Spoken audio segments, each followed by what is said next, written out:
નમસ્કાર દર્શક મિત્રો, ઝીરો અવર્સમાં આપનું સ્વાગત છે।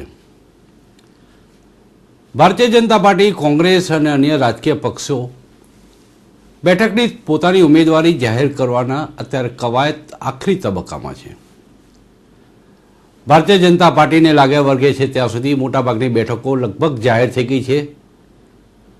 રાષ્ટ્રીય નેતાઓ કહી શકાય એ નેતાઓ ક્યાંથી ઇલેક્શન લડશે, સ્વાભાવિક છે કે આ એક જિજ્ઞાસા, કુતૂહલ માત્ર ભાજપના કાર્યકરો જ નહીં પરંતુ દેશની જનતાને પણ એ જાણવામાં રસ હતો કે નરેન્દ્રભાઈ ખરેખર ક્યાંથી ઇલેક્શન લડે છે।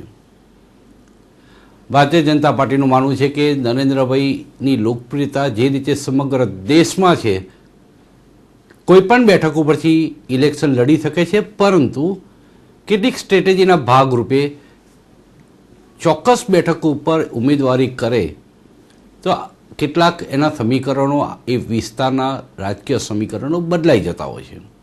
ભૂતકાળમાં અટલ બિહારી વાજપેયીજી પણ 2 બેઠક ઉપરથી ઇલેક્શન લડ્યા છે, અનેક નેતાઓ લડ્યા છે। કટોકટી પછીના ઇલેક્શનમાં હાર પછી જ્યારે જનતા પક્ષની સરકાર ગઈ અને એ વખતે ઇન્દિરાજીએ પણ 2 બેઠકો ઉપરથી ઉમેદવારી કરી હતી। છેક સુધી એક સસ્પેન્સ રહ્યું કે ખરેખર ક્યાંથી લડશે નરેન્દ્રભાઈ આ વખતનું ઇલેક્શન। નરેન્દ્રભાઈ માટે વડોદરા અને વારાણસી નક્કી થયા અને અડવાણીજી માટે ગાંધીનગરની સીટ જ્યારે ડિક્લેર થઈ, કારણ કે અડવાણીજીએ થોડા સમય પહેલાં એમ કહ્યું હતું, ગુજરાતની મુલાકાતે આવ્યા ત્યારે પણ એમ કહ્યું હતું કે તેમની ઈચ્છા ગાંધીનગરની લોકસભાની બેઠક ઉપરથી ઇલેક્શન લડવાની છે। થોડુંક ખેંચતાણ ચાલી, રીસામણા મનામણા ચાલ્યા, પ્રજામાં પણ એક પ્રકારની ઉત્સુકતા હતી કે એવું કયું કારણ છે કે અડવાણીજી હવે ના પાડે છે। આ બધી બાબતોનો સૌ પોતપોતાની રીતે તાગ મેળવવાની કોશિશ કરે છે, પણ ભારતીય જનતા પાર્ટી આ બાબતમાં શું કહેવા માગે છે ત્યાંથી માંડીને અત્યારનો જે રાજકારણનો સિનારીઓ છે એની પણ ચર્ચા આજે આપણે કરીશું। અને ભારતીય જનતા પાર્ટીના વરિષ્ઠ નેતા, પૂર્વ મંત્રી એવા IK જાડેજાજી આજે આપણી સાથે ઉપસ્થિત છે। જાડેજા બાપુ, આપનું સ્વાગત છે ઝીરો અવર કાર્યક્રમમાં। અડવાણીજી હજુ નક્કી નથી થતું કે ગાંધીનગરથી લડશે કે કેમ। ભાજપની કેન્દ્રીય ચૂંટણી સમિતિએ તેમના માટે નક્કી કરી કે ગાંધીનગરની બેઠક ઉપરથી લડે। ભારતીય જનતા પાર્ટીના દિગ્ગજ નેતાઓ અડવાણીજીને મનાવવા માટે તેમના નિવાસસ્થાને અત્યારે આંટાફેરા કરી રહ્યા છે, પ્રયત્ન કરી રહ્યા છે। સમાજમાં, એટલે ખાસ કરીને પાર્ટીમાં અને દેશમાં આ મેસેજ ભાજપ માટે કંઈક નુકસાન કરતા છે એવું નથી લાગતું કે ક્યાંક ભારતીય જનતા પાર્ટીમાં મતભેદો છે, મનભેદો છે, ક્યાંક ઉચ્ચાટ છે? આપનું શું કહેવું છે? અડવાણીજીને જ્યારે ગાંધીનગર સીટ ઉપરથી ભારતીય જનતા પાર્ટીના ઉમેદવાર તરીકે ઘોષિત કર્યા છે, ત્યારે ગઈકાલે પણ આખો દિવસ એ અટકળો ચાલી કે અડવાણીજી ક્યાંથી ચૂંટણી લડશે, શું ચૂંટણી લડશે, કેવી રીતના લડશે, અને મીડિયામાં આખો દિવસ એ અટકળોનો દોર ચાલુ રહ્યો। ખુદ અડવાણીજીએ પોતે ગાંધીનગર આવ્યા, ગુજરાતમાં આવ્યા ત્યારે અને અન્ય જગ્યાએ પણ પોતાની લાગણી વ્યક્ત કરી હતી કે મારી ઈચ્છા ગાંધીનગર લોકસભા સીટ ઉપરથી ચૂંટણી લડવાની છે। આમ છતાંય અંતે તો નિર્ણય કેન્દ્રીય પાર્લામેન્ટરી બોર્ડે કરવાનો હોય છે અને કેન્દ્રીય પાર્લામેન્ટરી બોર્ડે નિર્ણય કર્યો કે આદરણીય અડવાણીજી ગાંધીનગરની ચૂંટણી લડશે। ગઈકાલે ગાંધીનગર વિસ્તારના, કર્ણાવતી મહાનગરના જે કંઈ એમના સંસદીય ક્ષેત્રમાં આવતા કાર્યકર્તાઓએ, આગેવાનોએ અડવાણીજીની ઉમેદવારીને આવકારી છે। એમની જ્યારે જાહેરાત થઈ છે ત્યારે એને આવકારી છે અને ગઈકાલે જેમ આખો દિવસ અટકળો જુદી જુદી ચાલ્યા પછી સાંજે એ વાતનો અંત આવ્યો કે અડવાણીજી ગાંધીનગરથી લડવાના છે, એમ આજે પણ મીડિયા જુદી જુદી અટકળો કદાચ ચલાવતું હશે, ચાલતી હશે, પરંતુ સાચી સ્થિતિ એ છે કે આ બધી જ ભારતીય જનતા પાર્ટી યોગ્ય સ્વરૂપની બાબતો કાર્યવાહી કરતી હોય છે અને કાર્યવાહીના અંતે અડવાણીજી ચોક્કસપણે ગાંધીનગરથી ચૂંટણી લડશે જ। કોઈપણ રાજકીય પક્ષની આંતરિક બાબત આ કહી શકાય, એ વાત સાથે હું 100% સહમત છું કે કોઈપણ પોલિટિકલ પાર્ટી હોય તો આ પ્રકારની ઘટનાઓ સહજ રીતે બનતી હોય છે, માટે લોકશાહી એને કહી શકાય। પણ એક અહેવાલ એવો આવ્યો બાપુ કે અડવાણીજી એમ માને છે કે ગાંધીનગરની બેઠક ઉપર પોતાને હરાવવા માટે કોઈ રાજકીય કાવતરું ઘડાવી છે. એક બીજી વાત, એમના મનમાં એક સંદેહ છે જે અહેવાલો મીડિયાના આવે છે. આ સીધો આક્ષેપ નથી મીડિયાના અહેવાલોની, એના ઉપર આપણે ચર્ચા કરી છે. ભાજપ શું માને છે, શું વિચારે છે, આપને પૂછી રહ્યો છું કે ગાંધીનગરની બેઠક આ વખતે જિંદગીની આ છેલ્લું ઇલેક્શન અડવાણીજીનું છે એવું એમના સમર્થકો માને છે. આ છેલ્લું ઇલેક્શન ગાંધીનગરનું મત વિસ્તાર તેમના માટે વોટરલૂનું મેદાન પુરવાર થાય એવી શક્યતાઓ છે. માટે કંઈક ભોપાલથી ઇલેક્શન લડવા માટે તેમની ઈચ્છા વ્યક્ત કરી છે. આ અહેવાલો અંગે આપની શું પ્રતિક્રિયા છે? જે ચર્ચાઓ ચાલી રહી છે ફક્ત ને ફક્ત મીડિયાના માધ્યમથી ચાલી રહી છે. અડવાણીજીએ ક્યારેય કહ્યું નથી કે ગાંધીનગરમાં એમને હારનો ભય છે કે ગાંધીનગરમાં એમને કોઈ પણ પ્રકારની મુશ્કેલી છે, આવું એમને ક્યારેય કહ્યું નથી. એમને બહાર કોઈ ઈચ્છાઓ પણ વ્યક્ત કરી નથી. કદાચ પાર્લામેન્ટરી બોર્ડ પાસે કોઈ ઈચ્છાઓ વ્યક્ત કરી હોય તે અન્ય બાબત છે, પરંતુ ઘણી ટર્મથી, ઘણા વર્ષોથી અડવાણીજી પોતે જ્યારે ગાંધીનગર લોકસભા વિસ્તારમાંથી ચૂંટણી લડતા હોય, જીતતા હોય, ત્યારે પુનઃ ભારતીય જનતા પાર્ટી માટે ગાંધીનગરની સીટ એ ગ્રેડની સીટ છે અને ચોક્કસપણે ભારતીય જનતા પાર્ટી જીતતી આવી છે અને જીતવાની છે. અને એટલા માટે બાકી બધી અટકળો એ મને લાગે છે કે પ્રચાર માધ્યમો માટે કદાચ એ કોઈ યોગ્ય હોઈ શકે, પરંતુ ભારતીય જનતા પાર્ટી માટે, અડવાણીજી માટે જરાય યોગ્ય નથી. અને ભારતીય જનતા પાર્ટી નિઃશંકપણે ગાંધીનગર લોકસભા સીટ જીતશે. અડવાણીજી ચોક્કસપણે ગાંધીનગરમાંથી સાંસદ બનીને કેન્દ્રીય લેવલે જશે. જ્યારે બાપુ મીડિયા તો આ બાબતોથી ટેવાયેલું છે, મીડિયા ઉપર દોષ દેવાતો હોય છે, મીડિયાને આગળ કઠેડો મૂકી દેવાતો હોય છે. કેજરીવાલજી પણ મીડિયા પર આક્ષેપ કરે છે. ઘણા બધા રાજકીય પક્ષો નેતાઓ અવારનવાર તક મળે ત્યારે આ પ્રકારના અમે જાડી ચામડીના છે એમ નહીં કહીએ, પરંતુ અમે સહજતાથી સાક્ષી ભાવે આ વાતને અમે લઈ લઈએ છીએ.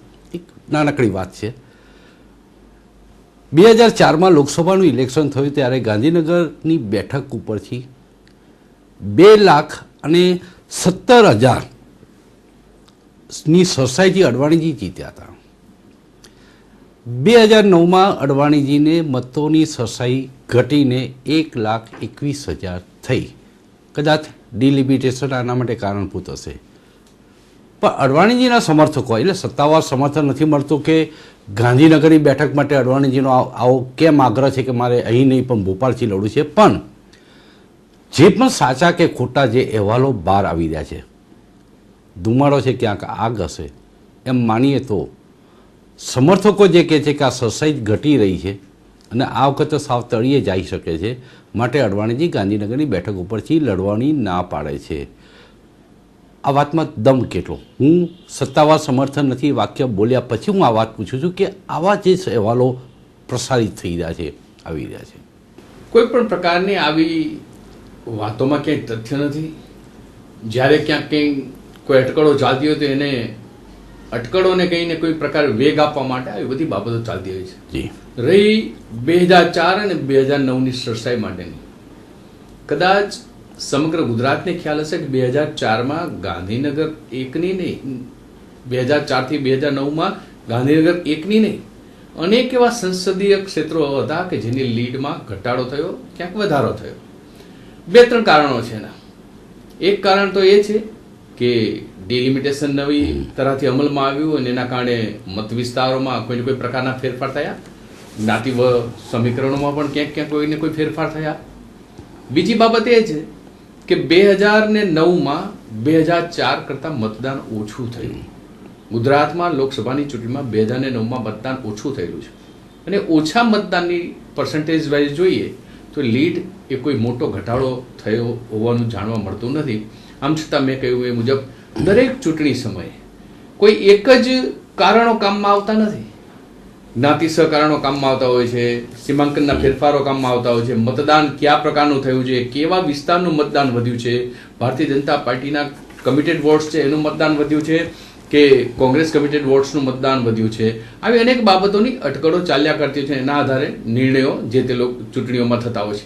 પરંતુ એ વાત સર્વ સ્વાભાવિક બાબત છે કે ગાંધીનગર લોકસભાની સીટ એ ભારતીય જનતા પાર્ટી માટે એ ગ્રેડની સીટ છે. ભારતીય જનતા પાર્ટી એ જીતતી આવી છે. કોંગ્રેસે ભૂતકાળમાં અનેક હીરો કહી શકાય એ પ્રકારના લોકોને ઉતાર્યા, જેની ખૂબ મોટી છબીઓ હતી. અનેક પ્રકારના આગેવાનોને ઉતાર્યા, રાષ્ટ્રીય લેવલના આગેવાનો. આમ છતાંય ગાંધીનગર લોકસભા સીટ ભારતીય જનતા પાર્ટી જીતી આવી છે અને એટલા માટે આ સીટ અવશ્યપણે ભારતીય જનતા પાર્ટીની જ છે અને ભારતીય જનતા પાર્ટી જીતી શકે એમાં કોઈ શંકાને સ્થાન નથી. બાપુ, આ વખતે સૌથી અગત્યનો જે સવાલ લોકોમાં એક ચર્ચાનો વિષય બન્યો છે કે આ વખતનું ઇલેક્શન છેલ્લા 60 વર્ષ દરમિયાન લોકસભાના ઇલેક્શન જેટલા પણ થયા છે, 15 લોકસભાના ઇલેક્શન પૂરા થયા છે, 16મી લોકસભા છે. 60 વર્ષ દરમિયાન જે ઇલેક્શનનો માહોલ ગરમાયો નહોતો, જેવી ઘટનાઓ આપણે જોઈ નથી, એનાથી આ વખતનું અલગ પ્રકારનું ઇલેક્શન છે. એક જબરજસ્ત એક માહોલ દેશભરમાં, એક ઉત્તેજના, ઉન્માદ, ઉત્સાહ, આ બધા જ પ્રકારનો માહોલથી વાતાવરણ ગરમાવ્યું છે. ભારતીય જનતા પાર્ટી પાસે આ વખતે ઇલેક્શનમાં લોકો પાસે જવા માટે મુખ્ય મુદ્દાઓ કયા મુદ્દાઓ લઈને આપ જશો? ભારતીય જનતા પાર્ટી એના ઇલેક્શન મેનિફેસ્ટોમાં મુદ્દાઓ નક્કી કરીને લોકો પાસે જશે, પણ લોકોએ સ્વયંભૂ રીતે મુદ્દાઓ નક્કી કરીને ચૂંટણી મોડ, ઇલેક્શન મોડમાં મતદારોએ સૌથી પહેલા તૈયારી કરી લીધી એ પ્રકારનું સ્પષ્ટપણે આખા દેશમાં જણાઈ આવે છે. 1857માં કમળ અને રોટી મુખ્ય નિશાનતા મુદ્દો હતો, સુરાજ્યની લડાઈ હતી. 2014માં કમળ અને મોદી એ બંને મુદ્દા છે, સ્વરાજ્યની લડાઈ છે. એટલે કે સુરાજ્યથી સ્વરાજ્ય સુધી પહોંચવા માટે આ દેશે અત્યાર સુધી જે કોઈ તપશ્ચર્યા કે અપેક્ષા કે ઈચ્છા જેને જેને વ્યક્ત કરી છે, એમને અત્યારે 2014માં એક સ્વપ્ન સ્પષ્ટપણે જણાઈ આવે છે કે સ્વરાજ્યથી સુરાજ્યની દિશામાં હિન્દુસ્તાન ભારતીય જનતા પાર્ટીની આગેવાની નીચે, નરેન્દ્રભાઈ મોદીની આગેવાની નીચે જઈ શકે એમ છે. અને એટલા માટે એ બાબતમાં દિશામાં ચોક્કસપણે આખો દેશ એક મત સાથે પોતાનું મન બનાવીને ભારતીય જનતા પાર્ટી માટે વિજયની દિશામાં આગળ વધ્યું એ પ્રકારે જુદી જુદી રેલીઓ દ્વારા, જુદા જુદા સભાઓ દ્વારા સ્પષ્ટપણે જણાઈ આવે છે. બીજી વાત, મેં કહ્યું મુજબ મુદ્દાઓ કેટલાક કોંગ્રેસે સામે ચાલીને નક્કી કરી લીધા છે, એમને આપી દીધા છે દેશને મુદ્દાઓ. પહેલો મુદ્દો ત્રાહિમામ મોંઘવારીનો છે કે આમ સમાજ મોંઘવારીમાં છેલ્લા 10 વર્ષમાં ત્રસ્ત થઈ ગયો છે. બીજો મુદ્દો ગળાડૂબ ભ્રષ્ટાચાર. આઝાદી પછી કોઈ પણ કેન્દ્રની સરકારમાં ક્યારેય ન થયો એવો યુપીએ 1 અને યુપીએ 2 એ બંનેની સરકાર 10 વર્ષમાં દેશને અધોગતિની દિશામાં ધકેલી પ્રકારનો ભ્રષ્ટાચાર એ બધા જ લોકો માટે ત્રાહિમામ કહી શકાય એ પ્રકારનો મુદ્દો એક બન્યો છે. અને ત્રીજો મુદ્દો છે દેશની આંતરિક અને બાહ્ય સુરક્ષા. જે પ્રકારે કોંગ્રેસે આંતરિક અને બાહ્ય સુરક્ષામાં આંખ આડા કાન કર્યા છે, વોટ બેંકની રાજનીતિ અપનાવીને જે પ્રકારેનું કાર્ય કર્યું છે, એના કારણે મતદારોએ મન બનાવી લીધું છે કે હવે કોંગ્રેસ મુક્ત ભારત જોઈશે ને જોઈશે જ. અને એ દિશામાં વિકલ્પ ભારતીય જનતા પાર્ટી છે અને ભારતીય જનતા પાર્ટીની સાથે ચાલવા માટે દેશના મતદારો આવા અનેક મુદ્દાઓ લઈને આગળ વધી રહ્યું છે. બાકીના અનેક મુદ્દાઓ એ ઇલેક્શન મેનિફેસ્ટોમાં જાહેર થશે. એ મુદ્દાઓ પણ ચોક્કસપણે હોઈ શકે. વિકાસની સાથે ચાલવાનો ભારતીય જનતા પાર્ટીનો હંમેશા એક સંકલ્પ છે. નરેન્દ્રભાઈ મોદીએ 2001માં ગુજરાતમાં આવ્યા ત્યારથી વોટ બેંકની રાજનીતિના બદલે વિકાસની રાજનીતિના દર્શન સમગ્ર દેશને કરાવ્યા અને આજે દેશ એ વિકાસની રાજનીતિ તરફ ખેંચાયો છે, આકર્ષાયો છે. નરેન્દ્રભાઈ મોદીની સ્વીકૃતિ એ ખૂબ મોટી ઊંચાઈ સુધી પહોંચી છે. સુરાજ્યની વાત કરી આપે. ગુજરાતમાં સુરાજ્ય જોવા માટે અરવિંદ કેજરીવાલ આવ્યા અને ભારતીય જનતા પાર્ટીના કાર્યકરોએ એમનું રેગિંગ કર્યું. ક્યાંક હુમલો થયો, ક્યાંક ધરણા થયા, ક્યાંક દેખાવો થયા. દિલ્હીના પૂર્વ સીએમ હોવાના નાતે પણ ગુજરાતના સીએમ જો મુલાકાત આપે, ખુલ્લા મને ચર્ચા થઈ જાય, એવો કેજરીવાલનો આગ્રહ હતો. કેજરીવાલ અંગે આપ શું માનો છો કે તેની મનસા મેલી હતી, તેનો ઈરાદા ખરાબ હતા, એ જે કંઈ વાતો થાય છે, પણ વિરોધીઓને પણ કન્વિન્સ કરી શકાય જો એવું મોડેલ ગુજરાતનું હોય તો ચર્ચા શા માટે નથી થતી, એવું કેજરીવાલ હંમેશા પૂછે છે. અરવિંદ કેજરીવાલ એને મીડિયા અને સમગ્ર દેશ આજે ઓળખી ગયો છે. એમનો એક નિયમ છે કે થૂકવું અને ભાગવું. થૂકવા અને ભાગવા સિવાય આ છેલ્લા 1 વર્ષમાં અરવિંદ કેજરીવાલે કંઈ જ કર્યું એવું ક્યાંય કોઈ સ્પષ્ટપણે જણાતું નથી. એમની છબી જે પ્રકારની બનાવવા માટેના પ્રયાસો થયા, એ છબી અત્યારે કયા સ્ટેજે આવીને ઊભી છે એ બધા જાણે છે. હવે કહે છે કે હું વારાણસીથી નરેન્દ્ર મોદીને અટકાવીશ. જે વ્યક્તિ પોતાની ખાંસીને અટકાવી શકતા નથી એ કાશીથી વારાણસીથી નરેન્દ્ર મોદીને કયા પ્રકારે અટકાવી શકશે એ સૌથી મોટો સવાલ છે. રહી વાત ગુજરાતની, ગુજરાતમાં અરવિંદ કેજરીવાલ જ્યારે આવ્યા ત્યારે ડાઈ ડાઈ વાતો કરે, પણ ટોલ ટેક્સ ઉપર ટોલ ટેક્સ ભરવા માટેની જરાય દરકાર એમને ન કરી. સડસડાટ ગાડીઓ એમની નીકળી ગઈ. જે પ્રાઇમરી હેલ્થ સેન્ટર માટે એમને મીડિયામાં સ્ટેટમેન્ટ આપ્યું, ત્યાં પ્રાઇમરી હેલ્થ સેન્ટર છે જ નહીં, પ્રાઇમરી હેલ્થ સેન્ટર છે જ નહીં, એ પ્રકારની સ્થિતિનું સર્જન એમને કર્યું છે.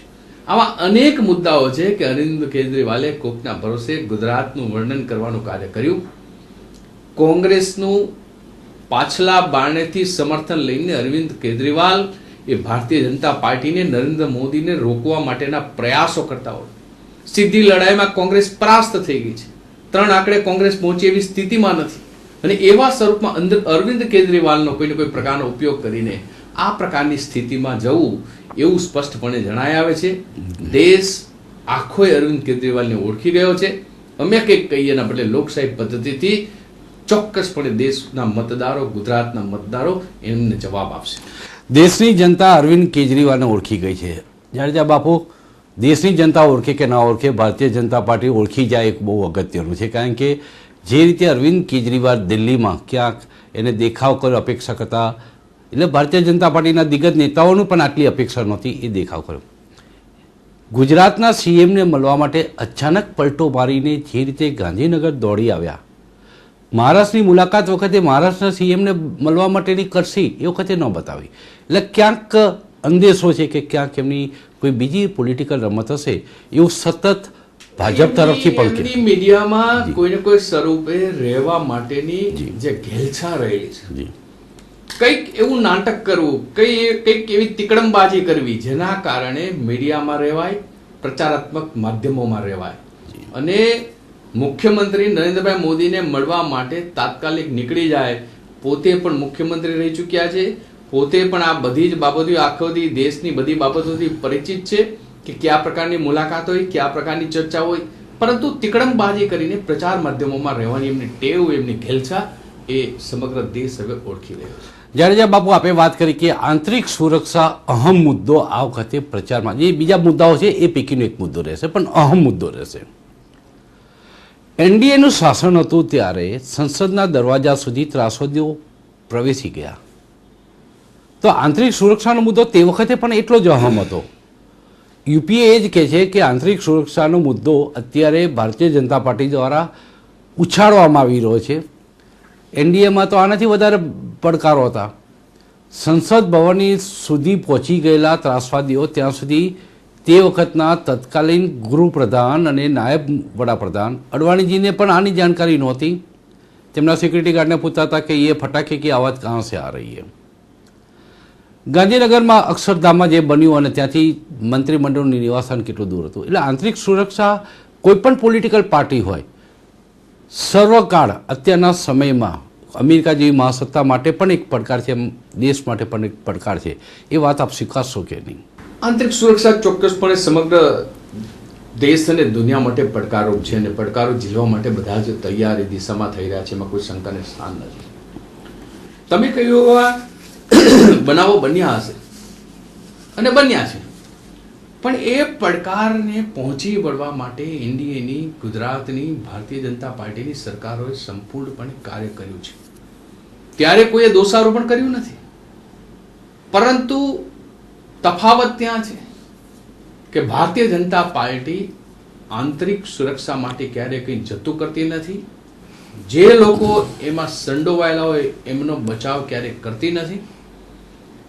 સમગ્ર દેશ આજે જાણે છે કે કોંગ્રેસ આંતરિક સુરક્ષાના મુદ્દે કયા પ્રકારનો ખિલવાડ રમી રહી છે, કયા પ્રકારના નિવેદનો કરી રહ્યા છે, કયા પ્રકારે એમને બાટલાવાલા કેસમાં કે એમાં નિવેદનો કર્યા, અન્ય બાબતોમાં મુઝફ્ફરપુર હોય કે બાકીની અન્ય બાબતોમાં હોય એમાં કોંગ્રેસનું સ્ટેન્ડ કયા પ્રકારનું રહ્યું છે. આખી દેશની કોંગ્રેસ ખુલ્લી પડી રહી છે કે વોટ બેંકની રાજનીતિના કારણે આંતરિક સુરક્ષાને ઢીલું કરવા માટે કોંગ્રેસ પંકાયેલી છે અને કોઈને કોઈ પ્રકારની કાર્યવાહી કરી છે. મહારાષ્ટ્રમાં મકોકાનો કાયદો આપે, ગુજરાતમાં ગુજકોકનો કાયદો ન આપે. આમ છતાં ગુજરાત સરકાર પહોંચી વળવા માટે તૈયાર છે. એનડીએનું શાસન હતું, પોતાનો કાયદો હતો, કંટ્રોલ કરવા માટે આંતરિક સુરક્ષામાં દેશની સુરક્ષા સામે લડનાર લોકો જે દેશને માટે ખતરારૂપ હતા એમની સામે લડવા પોતાનો કાયદો હતો.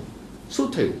યુપીએ 1 ની સરકાર 10 વર્ષ પહેલા પહેલી વખત જ્યારે પણ આવી, પહેલું કામ એને એ કર્યું કે પોતાનો કાયદો રદ કરવો જોઈએ. કોના માટે? પોતાનો કાયદો કોઈ વ્યક્તિ માટે હતો નહીં, એ દેશની સુરક્ષા માટે હતો. આવી અનેક બાબતો છે કે જેના કારણે ભારતીય જનતા પાર્ટી અને કોંગ્રેસ વચ્ચેનો સ્પષ્ટપણે તફાવત જણાય આવે છે.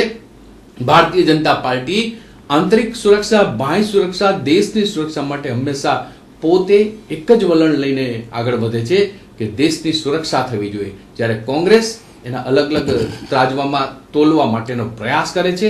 અને એ કાટલાઓ એમના અલગ અલગ હોવાના કારણે અનેક વખત કોંગ્રેસ અનેક નિવેદનો દ્વારા ખુલ્લી પડી ગઈ છે. કેન્દ્રીય મંત્રીઓ એમના એવા કેટલાય છે કે જેમને અલગ અલગ સમયે દેશની આંતરિક સુરક્ષાને ખતરો ઊભો થાય એવા નિવેદનો કર્યા છે.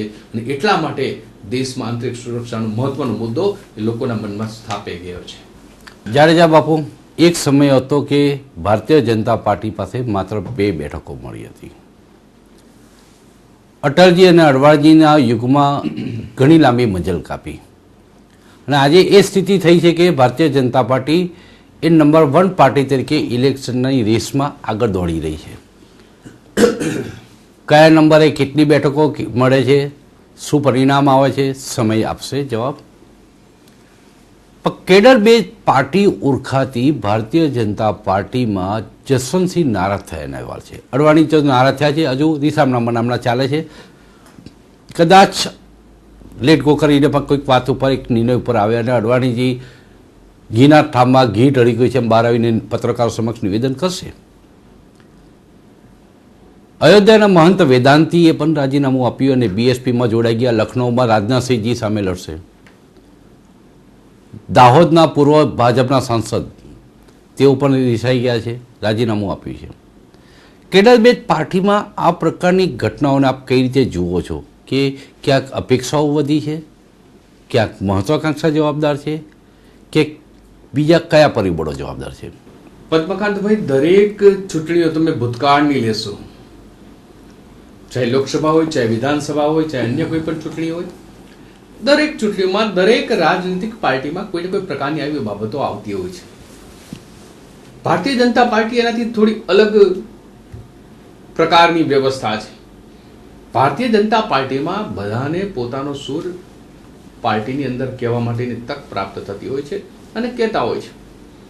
આમ છતાં ક્યાંક કોઈને કોઈ બનાવ બને તો ભારતીય જનતા પાર્ટી જે કંઈ શક્ય હોય એટલા પ્રયાસો કરતી હોય છે.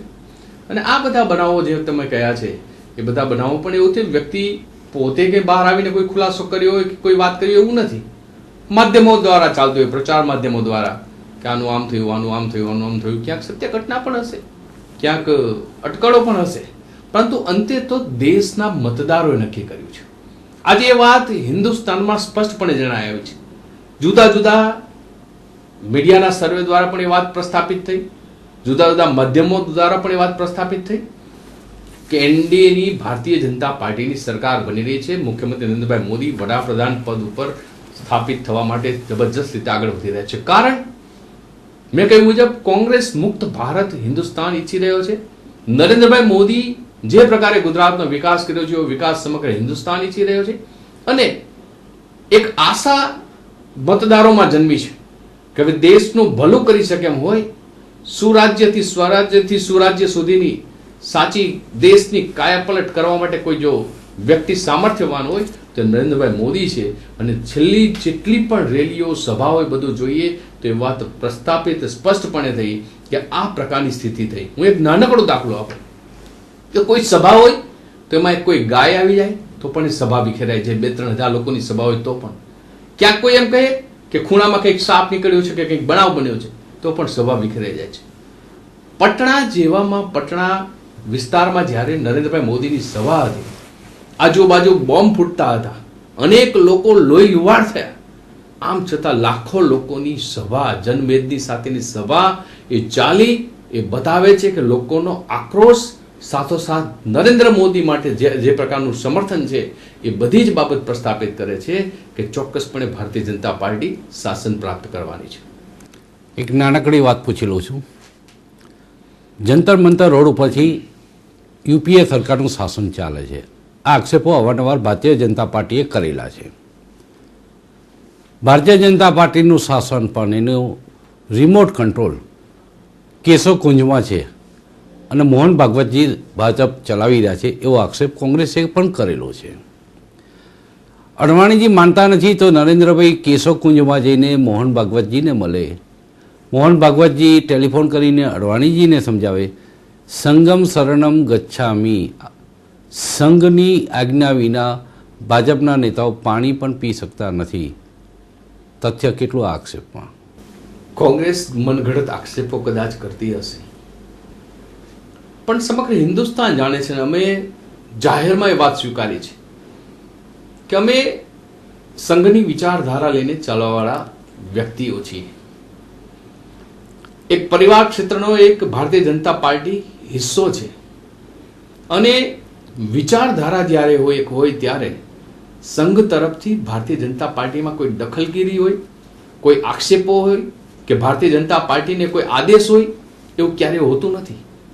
વિચારધારાનું મૂળ હોય ત્યાંથી માર્ગદર્શન અવશ્યપણે પ્રાપ્ત થતું હોય છે અને એકબીજા વિચારધારાવાળા એકબીજા વ્યક્તિઓ એ પ્રકારે પોતાનું મિલન કરે, વિચારોની આપ-લે કરે તો એમાં કંઈ ખોટું હોતું નથી. આખરે તો સંઘની જે વિચારધારા છે એ વિચારધારાને વરેલો ભારતીય જનતા પાર્ટી એક પક્ષ છે અને એ પક્ષ સંઘની કોઈ પણ પ્રકારની સલાહ માર્ગદર્શન લે તો એ ઉચિત જ ગણાય છે. અંતિમ સવાલ. ઘણા વખત પહેલાં પીએમ પદના ઉમેદવાર આપણે ડિક્લેર કરી દીધા.